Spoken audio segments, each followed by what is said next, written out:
വേനൽക്കാലത്ത് അനധികൃതമായി പ്രവർത്തിക്കുന്ന ജ്യൂസ് കടകൾക്കെതിരെ കർശന നടപടിയുമായി ഭക്ഷ്യസുരക്ഷാ വകുപ്പ്.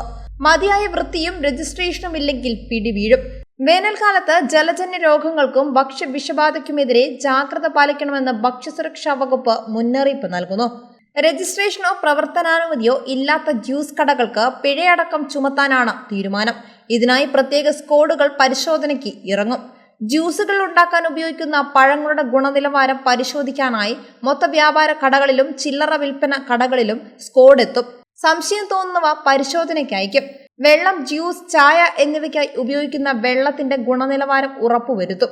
ഏത് സ്ഥാപനത്തിൽ നിന്നാണ് കടക്കാർ വെള്ളം വാങ്ങുന്നത് എന്നതിന്റെ ഗുണനിലവാരം, കടയ്ക്ക് അംഗീകാരമുണ്ടോ എന്നിവ പരിശോധിക്കും. സംശയം തോന്നുന്നവയുടെ സാമ്പിൾ ശേഖരിക്കും.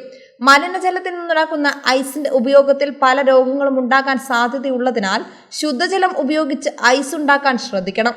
ചൂടുകാലത്ത് ആഹാര സാധനങ്ങൾ പെട്ടെന്ന് കേടുവരുന്നതിനാൽ ഭക്ഷണ സാധനങ്ങൾ അടച്ച് സൂക്ഷിക്കണം. ഭക്ഷണ പാഴ്സലിൽ തീയതിയും സ്റ്റിക്കറും പതിപ്പിക്കണം. നിശ്ചിത സമയം കഴിഞ്ഞ് കഴിക്കരുത്. പാതയോരങ്ങളിൽ നിന്ന് ജ്യൂസ് കുടിക്കുന്നവർ ഐസ് ശുദ്ധജലത്തിൽ ഉണ്ടാക്കിയതാണെന്ന് ഉറപ്പുവരുത്തണമെന്നും ഭക്ഷ്യസുരക്ഷാ വകുപ്പ് നിർദ്ദേശിക്കുന്നു. വ്യാപാരികൾ കാലാവധി കഴിഞ്ഞ പാൽ ഉപയോഗിക്കരുത്. ജ്യൂസിന് ഉപയോഗിക്കുന്ന ജലം ശുദ്ധമാണെന്ന് ഉറപ്പാക്കണം. കടകൾക്ക് ഭക്ഷ്യസുരക്ഷാ ലൈസൻസോ രജിസ്ട്രേഷനോ നിർബന്ധം. തൊഴിലാളികളുടെ ഹെൽത്ത് കാർഡും വെള്ളം പരിശോധിച്ചതിന്റെ സർട്ടിഫിക്കറ്റും കടകളിൽ സൂക്ഷിക്കണം. നാരങ്ങ പിഴിയാൻ ഉപയോഗിക്കുന്ന ഉപകരണം, പാത്രങ്ങൾ, കത്തി, കട്ടിംഗ് ബോർഡ് എന്നിവ അണുവിമുക്തമാക്കണം. അംഗീകൃത ഫാക്ടറികളിൽ നിന്ന് ഭക്ഷ്യയോഗ്യമായ ഐസ് മാത്രമേ വാങ്ങാവൂ. അംഗീകാരമില്ലാത്തതും വൃത്തിഹീനവുമായ സ്ഥാപനങ്ങൾക്കെതിരെ നടപടി ഉടനുണ്ടാകും.